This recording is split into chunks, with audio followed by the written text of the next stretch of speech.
Kisah Sang Penakluk. Lanjut lagi, jangan lupa like, komen dan share cerita ini ke media sosial yang sahabat punya. Terima kasih. Bab tahun 1464 sampai tahun 1466.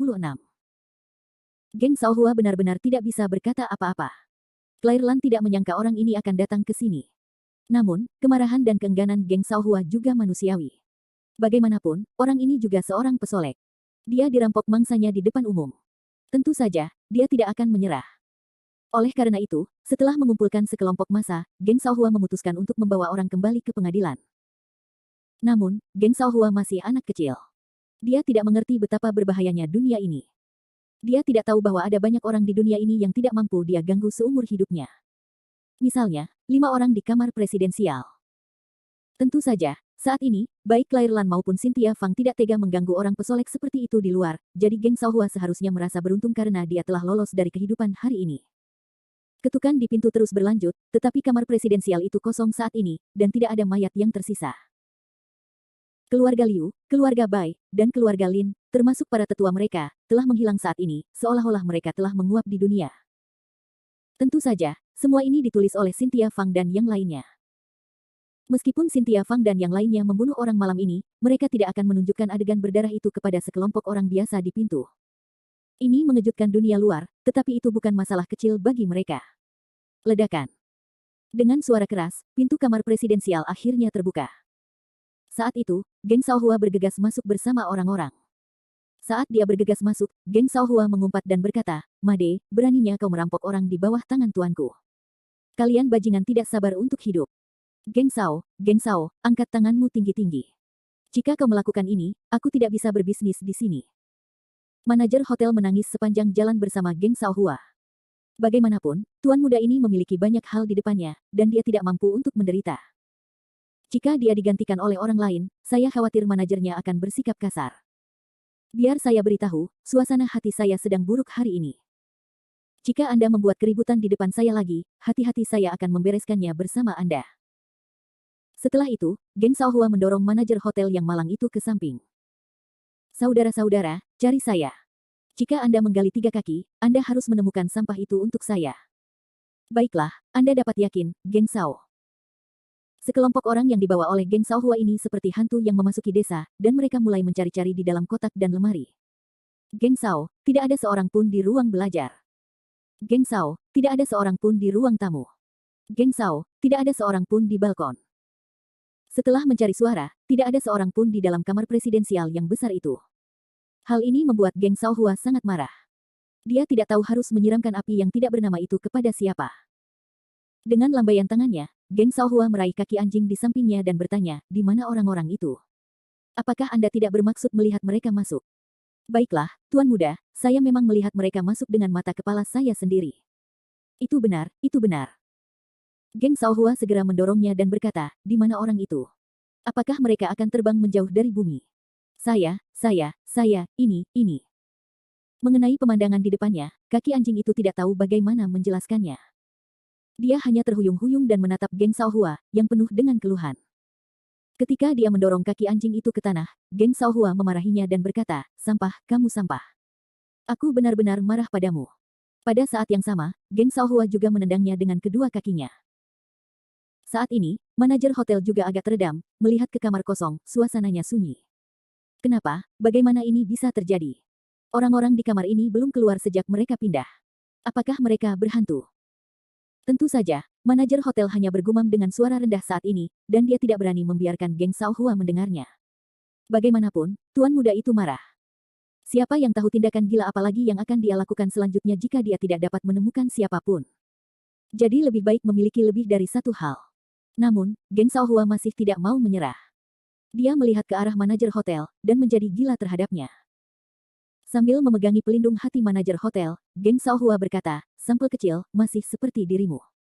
Apakah kamu memberitahu kelompok bajingan ini untuk pergi lebih awal?" Jelas, Geng Shaohua sedang mencari seseorang untuk melampiaskan amarahnya. Sayangnya, manajer hotel itu tertembak. "Geng Shao, tidak, aku tidak, sama sekali tidak." Saat ini, Geng Shaohua tidak peduli dengan permohonan belas kasihan manajer hotel. Dalam kemarahannya, dia menjepitnya ke tanah, dan kemudian berkata kepada gerombolan di belakangnya, "Saudara-saudara, hancurkan aku. Aku tidak percaya padaku. Hari ini, aku tidak dapat menemukan alasannya. Orang-orang yang dibawa oleh geng Shaohua ini awalnya adalah gelandangan pengangguran di masyarakat. Sekarang, dengan dukungan geng Shaohua, mereka seperti Mustang yang lepas kendali yang mulai keluar dari kamar hotel. Baiklah, geng Shao menyuruh kita melakukannya. Saudara-saudara, mari kita lakukan. Dengan seruan yang keras, seluruh kamar itu berbunyi ping dan berdenting. Melihat kamar yang hancur, manajer hotel itu menangis tanpa air mata. Jangan hancurkan, jangan hancurkan. Tolong, jangan hancurkan. Pada saat itu, geng Shaohua semakin arogan. Dia menginjak dada manajer hotel dan berkata, "Hari anjing, jangan bilang. Geng Shao, aku benar-benar tidak tahu apa-apa. Apa yang kau ingin aku katakan?" Geng Shaohua terus tersenyum. Pada saat itu, suasana kekerasan terpancar dari seluruh kamar presidensial, disertai dengan suara dentuman dan hantaman, serta ledakan tawa yang tak tahu malu. Tawa yang ganas seperti itu tampaknya lebih mengerikan daripada iblis. Namun, ketika geng Shaohua dan gerombolan yang dibawanya dengan seenaknya menghancurkan dan, suara tawa, terus berlanjut, lampu di kamar presidensial pertama-tama tiba-tiba padam, dan kemudian wajah berdarah terus-menerus mengambang di udara. Tawa yang mengerikan, lolongan orang-orang, membuat semua orang di tempat kejadian menggigil. Apakah kau mencariku? Suara sedih itu berkeliaran di seluruh kamar dalam sekejap. Geng Shaohua membuka mulutnya lebar-lebar saat itu, matanya terkejut dan tumpul, dan dia melolong, hantu, hantu. Ada hantu. Ada hantu di hotel ini. Bab 1465. Di bawah malam, Lin Hai sekali lagi dikembalikan ke ketenangan masa lalu. Tentu saja, bagi orang-orang biasa yang tinggal di laut, malam ini tidak jauh berbeda dari biasanya, karena mereka tidak dapat menyentuh darah yang luar biasa itu.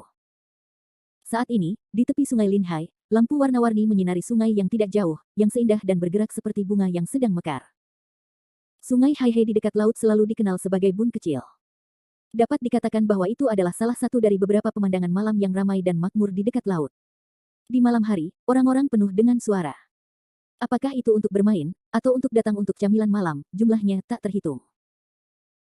Saat ini, di depan sebuah stan barbecue kecil di tepi sungai Hai He, 4 wanita cantik dengan kecantikan nasional dan kecantikan alami yang berbeda berkumpul di sekitar meja, makan kebab dan menikmati malam yang tak terbatas. Siapa keempat gadis yang tidak bisa berjalan tanpa melihat mereka? Di atas meja saat ini, Lan Chair adalah yang paling bahagia untuk dimakan. Dia memegang kebab di tangannya dan tertawa terbahak-bahak pada saat yang sama. Hehe, saudari-saudari, kalian harus benar-benar tinggal dan melihat-lihat sebelum pergi.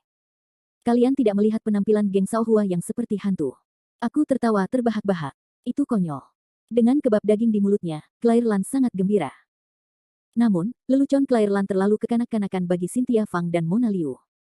Sebaliknya, Claire selalu menikmatinya. Dalam hal ini, Mona Liu, Ernie, dan Cynthia Fang hanya bisa saling memandang, tersenyum, dan menggelengkan kepala. Saat ini, hanya Claire yang tidak bisa berhenti makan, dan dari waktu ke waktu, dia tertawa terbahak-bahak, sementara yang lain tampaknya memiliki pikiran mereka sendiri. Setelah setengah dering, Claire mengetahui apa yang salah. Dia mengangkat kepalanya dan menatap ketiga saudara perempuannya, bertanya-tanya, "Saudari Ling Yu, jika kamu meninggalkan saudara perempuanmu, mengapa kamu tidak makan?" Sambil berbicara, Claire meletakkan tali di tangannya dengan sedikit malu, lalu tampak seperti anak kecil yang telah melakukan kesalahan. Dan bagi Claire, yang termuda dari 12 pemilik bunga, ketiga orang Mona Liu jauh lebih dimanja. Khususnya, Cynthia Fang, menyipitkan matanya, berkata sambil tersenyum tipis, "Jika kamu masih kecil, kamu harus memakannya. Jika kamu lapar, kamu harus makan lebih banyak." Kakak perempuan sama sekali tidak lapar. Mendengarkan kata-kata Cynthia Fang, Claire langsung tampak bingung, lalu berkata dengan keras kepala, "Baiklah, baiklah, aku tahu bahwa kultivasi kita telah mampu menghancurkan biji-bijian, tetapi makanan di dunia ini benar-benar lezat. Setelah itu, jika aku kembali di masa depan, saya khawatir tidak akan ada makanan seperti itu yang bisa dicicipi lagi." Setelah itu, Lan Chair bergumam, tangannya memegang dagunya, dan dia tidak bisa bersemangat. Namun, kata-kata Lan Chair menyentuh saraf sensitif Cynthia Fang, Mona Liu, dan Ernier. Kembali. Wajah Cynthia Fang penuh dengan senyuman, dan kemudian Mei Mo segera melirik Mona Liu dan Ernie. Perlahan dan santai mengambil cangkir di tangannya, Cynthia Fang tiba-tiba bertanya, "Menurutmu apakah kita bisa kembali?" Cynthia Fang berkata gudong, meneguk banyak bir, tampaknya sedang dalam suasana hati yang baik. Dan Mona Liu dan Ernie tampaknya telah diminta oleh Cynthia Fang. Ernie berpikir sejenak dan berkata, "Kalian bisa kembali. Apakah kalian bisa kembali atau tidak tergantung pada takdir. Sekarang hukum surga sulit diprediksi. Siapa yang bisa mengatakan dengan tepat?" Mona Liu mengetuk meja, Santai dan bercanda, sebenarnya, apa bedanya kembali dan tidak kembali? Selama ada pasang surut, saya merasa sangat baik di dunia, bukan? Kata-kata Mona Liu sampai ke hati Cynthia Fang. Gelas anggur juga tersenyum ke sisi salju. Dengan itu, Cynthia Fang memegang segelas anggur ke arah Lan Chaier, Mona Liu dan Ernier Sanren. Ayolah, saudara perempuan kita sudah lama tidak bersama. Mari kita minum anggur hari ini dan mabuk hari ini. Bersulang Claire Lan adalah orang pertama yang menanggapi usulan Jing Cynthia Fang dan mengangkat gelasnya. Nini dan Liu tersenyum. 4 orang itu adalah gelas anggur untuk menyentuh gelas, berkata dengan suara tinggi, bersulang. Itu adalah pemandangan yang indah bagi 4 gadis muda yang penuh dengan semangat, keindahan, dan senyum. Itu adalah pemandangan yang indah. Sekarang, dengan malam sungai Haihe, orang-orang mabuk. Namun, seperti kata pepatah lama, di mana ada orang, di situ ada sungai dan danau, dan di mana ada keindahan, di situ akan selalu ada masalah. Mona Liu, Lan Chaier, Cynthia Fang, dan Ernier, jika mereka berhasil mengalahkan salah satu dari mereka, maka mereka akan membawa bencana bagi negara. Terlebih lagi, mereka berkumpul bersama dan minum dengan orang-orang terkenal. Saat ini, banyak orang di Haihe Tantou telah memperhatikan keempat orang Cynthia Fang. Beberapa dari mereka menghargai penampilan mereka yang cantik. Beberapa dari mereka berani melihat wajah mereka di dalam hati mereka. Namun, beberapa dari mereka cukup berani untuk mulai membuat ide-ide mereka. Juga tidak jauh dari tepi sungai Haihe, di depan sebuah kios, beberapa anak muda sedang minum anggur dan merokok, dan mata mereka beralih ke Cynthia Fang dan yang lainnya. Setelah tersenyum, seseorang akhirnya berkata, "Halo, halo, anak ketiga, keenam, lihat, lihat, lihat, lihat gadis-gadis di sana. Hei, aku sudah lama memperhatikannya. Aku akan memberitahumu." Benar sekali. Jarang sekali melihat keindahan seperti ini di Linhai. Sayang sekali jika kamu tidak melihatnya dengan saksama. Coba lihat. Apakah kamu puas hanya dengan melihatnya? Yah, jika kamu tidak ingin melakukannya di depan umum, mengapa kamu tidak melakukannya? Haha, tidak terlalu berlebihan, tetapi tidak apa-apa untuk mengangkatnya. Aku tidak percaya kamu memiliki keberanian. Aku juga tidak percaya. Sial, kau benar-benar berpikir bahwa gelar, naga putih kecil, dalam gelombang ini adalah putih. Hari ini, temanku akan memberimu pelajaran yang bagus. Tunggu sebentar selama teman-teman keluar, menit ke informasi kontak para wanita cantik ini untuk menunjukkan kepadamu, tarik anak sapi, kau tidak perlu menyombongkannya, dan kau tidak akan takut angin mengedipkan lidahmu. Jangan percaya, kalau begitu mari kita bertaruh. Jika aku ingin mendapatkan nomor telepon para wanita cantik itu, kau bisa makan malam-malam ini. Deal. 3 pemuda yang telah minum sedikit anggur sekarang memiliki lelucon yang tidak tahu malu dan tidak tahu malu. Dan pria yang mengaku sebagai naga putih kecil dalam gelombang itu tidak memberinya dengan sia-sia. Dia mengambil botol dan berjalan ke arah meja Cynthia Fang. Tapi siapa Cynthia Fang? Mereka semua adalah master di puncak Tianyuan. Mereka tidak perlu saling memandang dengan mata di depan satu sama lain, apalagi percakapan kotor mereka. Sementara naga putih kecil itu berdiri di depan gelombang itu, beberapa saudari Cynthia Fang datang menemuiku dan aku melihatmu. Kemudian para wanita cantik ini juga sangat suka bermain-main dan mulai berjudi. Namun, taruhan dan isi taruhan yang dibuat oleh para wanita cantik ini agak mengejutkan. Bab 1466. Keempat saudari Cynthia Fang tidak tertarik pada naga putih kecil yang sok suci di ombak. Namun, karena keempat saudari itu berkumpul dan minum anggur, mereka tentu ingin bersenang-senang di malam yang membosankan dengan minum. Di ombak ini, naga putih kecil sedang menunggu kesempatan bagus untuk mengantarkannya ke pintu saat ini. Dia telah membuat keputusan hari ini. Sambil minum anggur, mata aneh Cynthia Fang juga melirik naga putih kecil di ombak yang mendekat dari waktu ke waktu. Tiba-tiba, senyum menawan Cynthia Fang, saudari, plester kulit anjing di laut itu penuh dengan janggut. Lihat, ada seorang sosok yang datang ke arah kita. Sebenarnya, tarian salju Xiao Fang dibuka, Mona Liu dan yang lainnya juga memperhatikan. Lan Chaier awalnya tidak senang, dia bergumam, dia bodoh lagi. Jika dia berani datang, aku akan menghajarnya. Saat ini, Lan Chaier sama kejamnya seperti sebelumnya. Namun, Ernie tidak tertarik untuk mengatakan, apa yang salah dengan orang-orang di dunia ini. Apakah mereka semua begitu dangkal, membosankan, dan sangat membosankan? Mona Liu duduk di samping dengan diam, hanya menyipitkan mata dan tersenyum, terutama mata cerah yang bersinar ke arah Cynthia Fang. Dia tampaknya telah membaca pikiran Cynthia Fang. Sementara keempat saudari itu berbicara, naga putih kecil itu sudah dekat dengan bagian depan kios mereka dalam gelombang itu. Namun, orang ini juga seorang konselor. Dia tidak berani berbicara dengan mereka secara langsung. Sebaliknya, dia menemukan meja kosong di sebelah dan duduk. Clairlan melihat bahwa dia tidak marah dan berkata, "Oh, anak laki-laki ini benar-benar berani datang. Bagaimana aku bisa menghadapinya hari ini?" Setelah itu, Clairlan siap untuk bangun. Namun, gerakan Clairlan diganggu oleh Cynthia Fang. Cynthia Fang sedikit mabuk dan berkata dengan senyum yang buruk, "Xiao Youruo, jangan terlalu mudah tersinggung. Paling-paling, orang ini datang ke sini untuk menyapa, dan dia tidak akan melakukan apapun.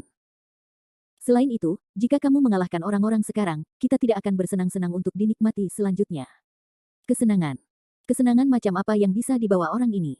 Wajah Clairlan bingung. Dan Mona Liu tiba-tiba berkata sambil tersenyum saat ini, "Jika kamu pergi, apakah kamu ada dalam pikiran untuk memainkan ide hantu apa?" Cynthia menari dengan wajah pucat, Mona Liu berkata dengan satu mata, "Apa ide hantu itu? Aku hanya ingin tahu saja." Penasaran tentang apa? Ernie mengambil alih topik pembicaraan Cynthia Fang dan bertanya dengan wajah bingung. Cynthia menari sambil tersenyum dan berkata, "Aku penasaran bahwa kita, 4 wanita cantik, sedang duduk di sini, siapa yang akan digoda oleh anak laki-laki tetangga lebih dulu?" Cynthia Fang berkata, matanya tak henti-hentinya meneteskan air liur. Kelihatannya menawan dan kencang. Dan omongan Cynthia Fang seperti itu juga membangkitkan hati Clairlan, Mona Liu dan Ernir yang agresif. Bagaimanapun, keempatnya percaya diri dengan penampilan mereka. Mengikuti pikiran Cynthia Fang, Mona Liu tiba-tiba tersenyum jahat, "Ayo lakukan seperti ini, tidak menarik untuk duduk di sini. Bagaimana kalau kita bertaruh?" Bertaruh. Ya, Clairlan sangat bersemangat, dan dengan cepat menerimanya. Dan Cynthia Fang dan Ernir adalah suara yang sama dengan cara yang aneh, bagaimana cara bertaruh. Mona Liu terkikik, tunggu anak laki-laki itu datang dan lihat siapa yang dia lihat pertama kali. Jika dia menyukai seseorang, orang itu akan dihukum. Adapun isi hukumannya. Saat dia berbicara, wajah Mona Liu tiba-tiba memerah. Kemudian dia mendekatkan kepalanya ke 3 orang lainnya dan bergumam dengan suara rendah untuk beberapa saat. Mendengarkan kata-kata berani Mona Liu, Clairlan pertama kali berseru, "Ah." Dan Cynthia Fang menyipitkan matanya, wajahnya memerah, sepertinya dia sedang berhayal. Adapun Ernie, dia sedikit malu dan berkata, "Ling Yu, hukuman ini sepertinya tidak terlalu bagus. Terlalu berlebihan, ada apa?" Mona Liu, dengan ekspresi acuh tak acuh, berkata, "Apa? Kamu tidak mau? Jika demikian, kamu sebaiknya memberiku kesempatan ini. Aku cukup senang."